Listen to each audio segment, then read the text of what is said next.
Here's the St. Gabriel's 1801 chapel. Now, the congregation started this church in 1720.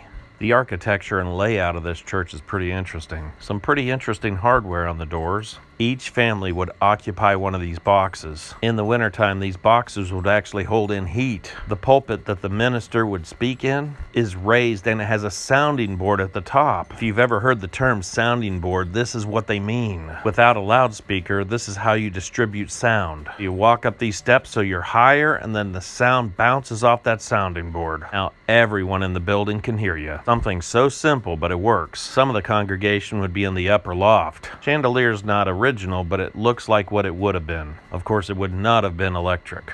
From up here, you can see everybody and hear everybody. When your family loaded into these boxes, you'd have your own hot bricks or rocks. These columns here hold up the loft. Beautiful architecture. Check out these kneeling cushions. Oh yes, this is all needlepoint, and it shows its entire history of the church. Talk about a labor of love.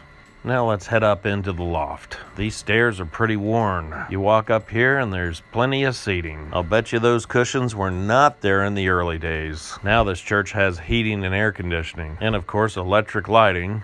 But when you walk in, it makes you feel like you went back in time a few hundred years. One thing's for sure, Jesus is timeless. Sure is neat to see where our roots come from.